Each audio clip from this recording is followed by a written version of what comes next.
Hey guys, welcome to the Daily Dose for Tuesday, April 28th. Hope you're doing well. Hope you had a good weekend.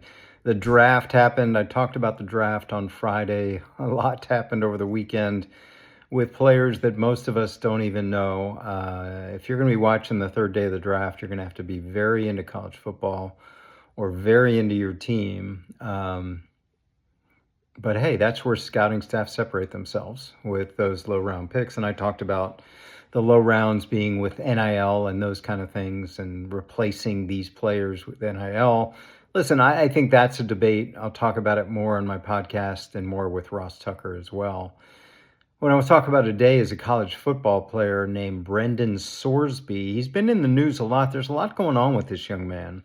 Before we get to the current status, he was at Indiana a couple years ago. He was at Cincinnati last year and kind of a star player for Cincinnati as a quarterback. So he entered free agencies, AKA the transfer portal, with a lot of leverage.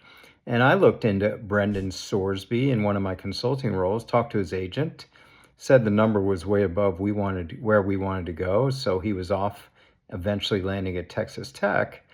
One thing was interesting. I asked him if there was a buyout, and he was kind of evasive about that question. Turns out there was a buyout in there, about $1 million. Texas Tech is Sorsby is being sued by Cincinnati about that buyout. And as all this is happening around him now, his agents and attorneys are fighting back on that suit, saying he shouldn't have to pay the $1 million back to Cincinnati. But Cincinnati exercising their right to sue, and good for them. Now, he is currently under investigation for gambling and, according to reports, in rehab for gambling addiction. So a lot of this goes back to when he was in Indiana a couple years ago, way before Fernando Mendoza, when he was supposedly, allegedly making a lot of bets on Cincinnati Reds games and on Indiana football. And even if he was betting to win, that is still no-no. And that puts him in the crosshairs of the NCAA. So if we bring him up to speed, there's reports that the NCAA could ban him, suspend him, even kick him out of being the quarterback for Texas Tech this season.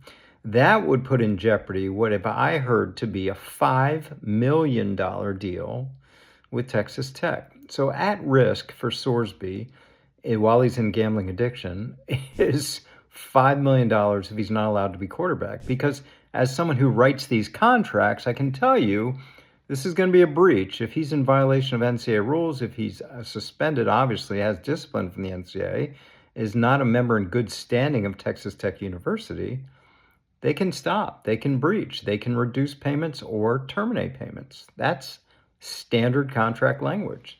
So we'll see if that happens. But Brendan Sorsby's got a lot going on. He's got a lawsuit against him for $1 million back to Cincinnati, and now he's in the crosshairs of the NCAA, putting at risk his $5 million contract NIL deal with Texas Tech. So we'll see where this goes. The bigger issue, of course, is gambling addiction. I just had my final exam for my Villanova students. They all presented on how to fix this gambling problem. We need to make it more friction-full, not frictionless. We need to have tighter guardrails in place, but I understand it. The wheels are off the bus now. With 39 states legalized gambling, it's highly addictive to young men. Compulsive gambling has gone up 23% since and calls to gambling hotlines are up big since the legalization in 2018. It is, I think, an epidemic. Talk another day about what to do about it. But the Brendan Sorsby thing is a sign of our times and a cautionary tale. Have a good day.